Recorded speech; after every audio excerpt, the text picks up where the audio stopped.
జై శ్రీరామ్. ఒక స్త్రీకి మిగతా స్త్రీలు చెప్పుచేతల్లో ఉంటే చాలా ఆనందంగా ఉంటుంది.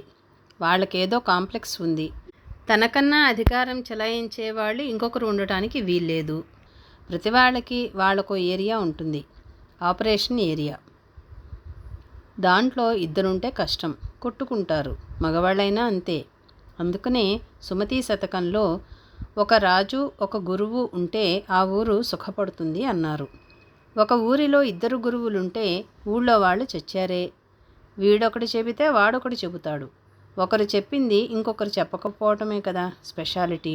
ఒకరు శివమంత్రం ఇస్తే ఇంకొకరు రామమంత్రం ఇస్తారు. రామమంత్రం చేసి పెట్టింది శివమంత్రం చేసి పెట్టదా? శివమంత్రం చేసింది రామమంత్రం చేయలేదా?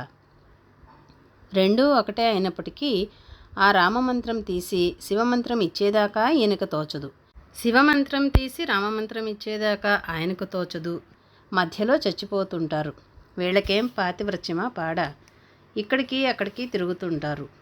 ఆ ప్రభువు వచ్చి వాడి శాసనాలు, ఈ ప్రభువు వచ్చి వీడి శాసనాలు ఇస్తే ఏ శాసనాలు అమలుపరుచుకోవాలి?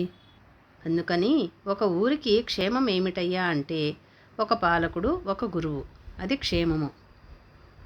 ఊరి వాళ్ళకి అదృష్టం బాగుంటే అట్లా ఉంటారట, లేకపోతే బహుళత్వం అవుతుంది. అలాగే స్త్రీలు కానీ పురుషులు కానీ కలిసి పరిపాలించడం ఉండదు. ఒకరి మాట ఒకరు వింటే పాలన నడుస్తుంది. ఎవరి మాట ఎవరు వినాలి అని ప్రశ్న కదా. ఒక స్త్రీ 10 మంది పురుషులను కూర్చోబెట్టి సేవ చేస్తుందట కానీ ఒక స్త్రీకి చెయ్యదట. ఎందుకో మండిపోతుందట.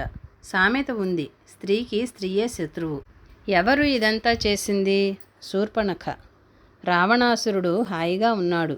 వాడి దారిన వాడు చెండేసుకుంటున్నాడు. వాడిని తీసుకువచ్చి దీంట్లో పెట్టి వాడి నాశనానికి పునాదిరాయి వేసిందెవరు? శూర్పణఖ. ఎందుకు? చుప్పనాతితనము. చుప్పనాతితనము దేనికి? అంత అందమైన వాడు దానికెందుకు నాకుండాలి గాని అని. మన అందంతో మనకి సంబంధము లేదు. మనం ఎంత అందమైన వాళ్ళమో నెక్కర్లేదు. అంత అందమైన వాడు దానికే. ఇది తన బాధ. దానికుండకూడదు వాడు. తనకెలాగూ లేడు. తనని కాదన్నాడు. దాన్ని కూడా కాదంటే మనకి బాగుంటుందని దానికి పుట్టింది. అంత పని చేసింది కదా. అదేదో అయిపోయిందేమో, లేకపోతే వచ్చిన పని అయ్యేది కాదు. అలాగే నీకు 7,000 మంది స్త్రీలు నీ చెప్పు చేతల్లో ఉంటారు అంటే అది ఇంకా చాలా విశేషమైన వింత.